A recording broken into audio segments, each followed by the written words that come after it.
వైశ్యుల ఆరాధ్య దైవమైన శ్రీ వాసవి కన్యకా పరమేశ్వరి దేవి ఆత్మార్పణ దినాన్ని రాష్ట్ర ప్రభుత్వం అధికారికంగా ప్రకటించినందుకు పిఠాపురం నియోజకవర్గ వైశ్యుల తరపున కృతజ్ఞతలు తెలుపుకుంటున్నామని టీడీపీ రాష్ట్ర అధికార ప్రతినిధి పిఠాపురం మాజీ ఎమ్మెల్యే వర్మ పేర్కొన్నారు. పిఠాపురంలో కన్యకా పరమేశ్వరి దేవి ఆత్మార్పణ దినాన్ని ఆర్య వైశ్య సంఘం ఆధ్వర్యంలో ఘనంగా జరిపారు. ఇందులో భాగంగా స్థానిక కోటగుమ్మం సెంటర్లో గల కన్యకా పరమేశ్వరి అమ్మవారి ఆలయానికి మాజీ ఎమ్మెల్యే వర్మ లక్ష్మీదేవి దంపతులు వెళ్లి అమ్మవారికి పట్టు వస్త్రాలు అందజేశారు. అమ్మవారికి ప్రత్యేక పూజలు చేశారు. ఆలయంలో కన్యకా పరమేశ్వరి సామూహిక వ్రతంలో పాల్గొన్న మహిళలకు వర్మ సతీమణి లక్ష్మీదేవి చేతుల మీదుగా పూజా సామాగ్రి, పండ్లు, రవిక వస్త్రాలు అందజేశారు. ఆర్యవైశ్య సంఘం పిఠాపురం నియోజకవర్గ అధ్యక్షుడు కేతవరపు కృష్ణ ఆధ్వర్యంలో సంఘం సభ్యులు మాజీ ఎమ్మెల్యే వర్మ లక్ష్మీదేవి దంపతులను ఘనంగా సత్కరించారు.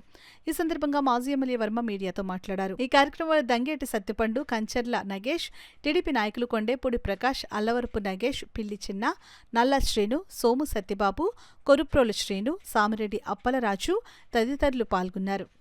అమ్మవారి ఆత్మార్పణ దినోత్సవం అధికార లాంఛనాలతోటి ఈరోజు చేయడం, అదేవిధంగా రాష్ట్ర ప్రభుత్వం ప్రకటించడం కూడా జరిగింది. ముఖ్యమంత్రి చంద్రబాబు నాయుడు గారు పెనుగొండలో అమ్మవారికి పట్టు వస్త్రాలు కూడా ఇస్తూ ఉన్నారు.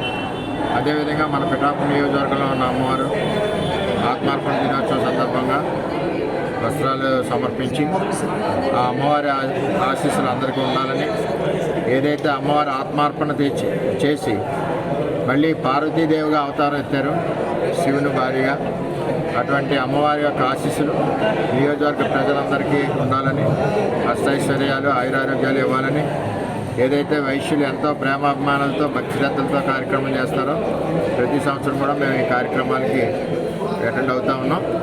అధికారికంగా ప్రకటించినందుకు చంద్రబాబు నాయుడు గారు ముఖ్యమంత్రికి, కూటమి ప్రభుత్వానికి పిఠాపురం నియోజకవర్గం తరఫున ధన్యవాదాలు తెలియజేస్తాం.